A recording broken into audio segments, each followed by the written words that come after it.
Donc, ce livre est un véritable coup de cœur, un roman qui casse les codes finalement. Comme Fanny Ruet peut le faire, en fait, ce livre, c'est un spectacle dans, dans un ensemble de feuilles de papier.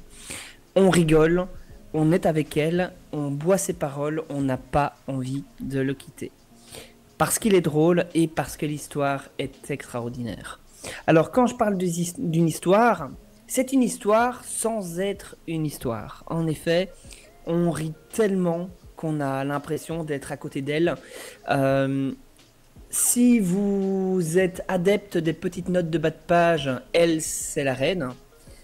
Simplement parce qu'elle en met partout. Et c'est la petite voix qui vous parle quand vous lisez. Vous savez, ah, ceci, note de bas de page, on va voir. Et puis, oui, mais j'ai noté ça parce que mon éditeur le veut absolument. Mais sinon, vous savez de quoi je parle, hein.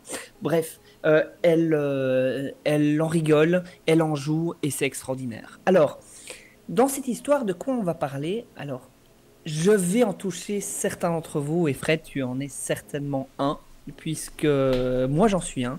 Tu vas me Si toucher. vous lectez...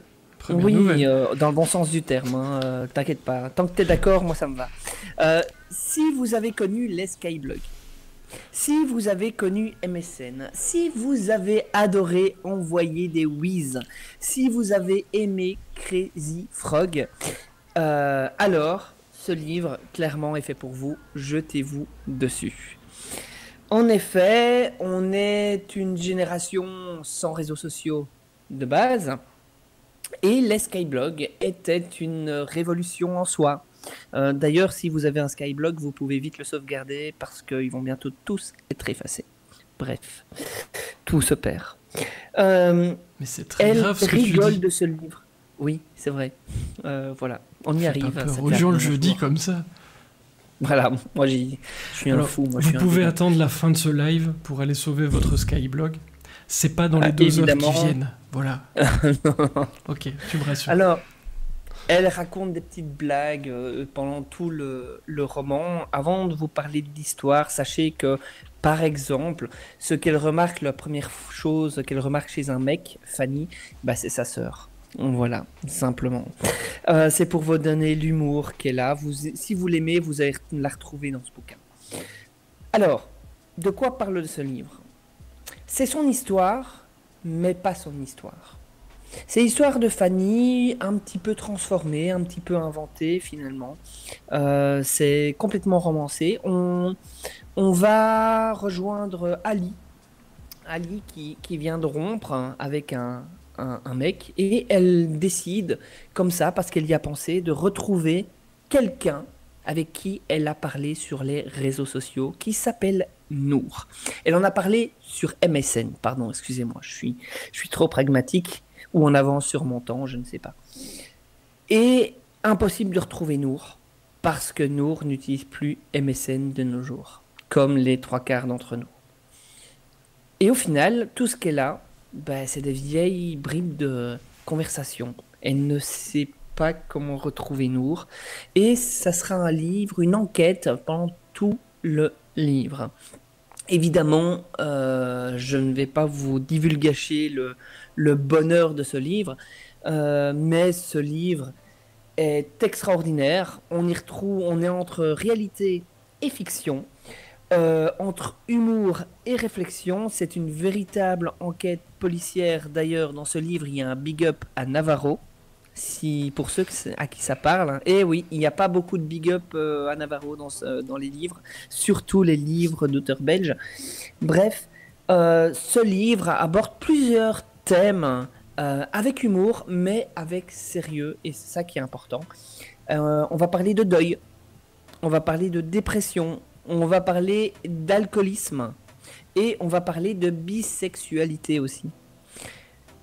Mais surtout, on va rire.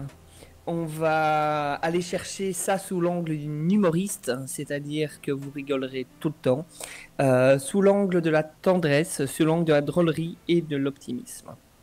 Évidemment, cette enquête, elle va petit à petit vous accaparer, vous prendre dans les tripes, et vous ne pourrez pas passer à côté de ce bouquin. et surtout ne pas rire. Il y a des petites notes de bas de page et il y a surtout la fameuse dédicace. Vous savez, les petites notes que l'on trouve au début des livres. Parfois, on a une petite note provenant de Marcel Proust, une phrase de Marcel Proust, etc. Ici, il y a pour moi, pour la génération dont je fais partie, la plus belle des répliques. C'est-à-dire... Ring ding ding ding ding ding, ring ding ding ding ding, ring ding ding ding, ba ba, signé Crazy Frog. Voilà. Ça donne un petit peu le ton de ce livre. Attention, ce livre n'est pas lourd. C'est important à le savoir. Ce livre, c'est une pépite. Si vous avez envie de soleil par un temps de pluie, si vous avez envie de passer un bon moment, de vous dire, tiens, qu'est-ce que je vais faire aujourd'hui ? Achetez ce livre, allez en bibliothèque, allez le chercher, demandez à un ami de vous le prêter, c'est un médicament. Voilà, ce livre est extraordinaire. Bien sûr que Les Poissons en froid veut dire quand même pas mal de choses sur l'état du livre. Et outre la drôlerie, je le répète, il y a pas mal de réflexions très intelligentes dedans. Et les humoristes ne sont pas toujours que drôles, mais ils font ça avec intelligence. Voilà. Je vous encourage à le lire. Si certains d'entre vous l'ont lu, c'est l'occasion de partager ça aussi. Mais je peux vous dire une chose, c'est que dans les meilleurs livres que j'ai lus cette année, ça a été pour moi le coup de cœur. Ça a été pour moi la surprise, surtout, puisque un livre de Fanny Ruet, je me suis dit, mais qu'est-ce que ça peut donner? Et finalement, pour moi, c'est le plus drôle et peut-être... Je vais pas dire le meilleur, mais en tout cas un des meilleurs de cette année. Voilà. Un des meilleurs voix de la radio aussi. Moi, c'est comme ça que je l'ai connu. Et puis sur scène, n'hésitez pas à creuser. Je me dis qu'on l'inviterait bien quand même à l'occasion pour en parler. Bien sûr. Au passage, salut Vie, bienvenue. En retard, il n'y a pas de retard ici. Vous êtes les bienvenus quand vous voulez. Et alors, Veggie Lucas demande si tu es génération 80 ou 90. 90. 80. Pour nos amis. Je suis en plein milieu de 80, moi. J'ai vécu, j'ai vu Blabla. J'ai vu Saturnin aussi, pour ceux qui connaissent. Mais j'ai vu les derniers épisodes de Bonne Nuit les Petits. Voilà. Voilà, je suis de cette génération-là qui a vu une fin. Voilà. Et prenez au Nicolas, ça me parle. Parce que ce serait dommage de ne pas les citer, c'est chez l'Iconoclaste. Oui, tout à fait. D'ailleurs, j'adore leur couverture. Et si tu me permets, un petit extrait, histoire de donner le ton. Bien évidemment. Arrivé chez moi, on prend le temps d'ouvrir des bières avant de lancer notre track. Bien belge, hein, je vous l'ai dit. Bon, qu'est-ce qu'on sait? Qu'il s'appelle Nour Marco Alaoui. Marco était son deuxième prénom. Et il préférait d'ailleurs qu'on l'appelle comme ça, parce que Nour était un prénom mixte, mais majoritairement féminin. D'ailleurs, sa cousine s'appelait comme ça aussi. Et ça l'énervait. Il habitait dans la banlieue de Montpellier, avait un meilleur ami, Mathieu, et était sous la tutelle d'une certaine Stéphanie qui assurait son suivi dans le centre des jeunes où il restait la semaine. Il était peut-être devenu peintre, peut-être en bâtiment, avait une copine qui s'appelait Maëlle, avec qui il avait couché dans le vestiaire de cours de gym, mais ça c'est certainement pas très utile à savoir.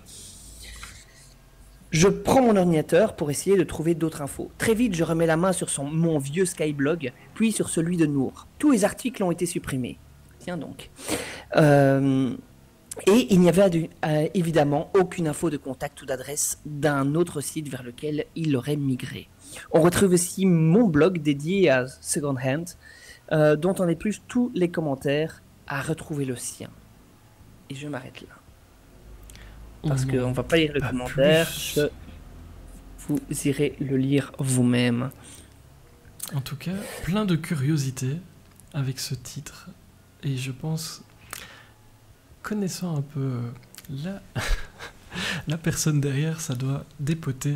Parce qu'elle a de extraordinaire. C'est de l'humour. C'est cynique, on demande humour noir ou tout public. Il y a de tout. Il y a tout. Hein. Il y a parfois des notes de foutage de gueule. Envers son éditeur. C'est ça qui est drôle, c'est que finalement l'éditeur a été pris à son propre jeu.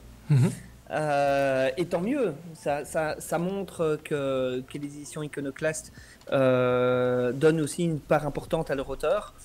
Il y a de l'humour noir, il y a de l'humour très très drôle et corrosif. Bref, si vous connaissez de l'humour de malaise aussi, si vous connaissez Fanny Ruet, finalement, vous lirez parfois ce livre avec sa voix.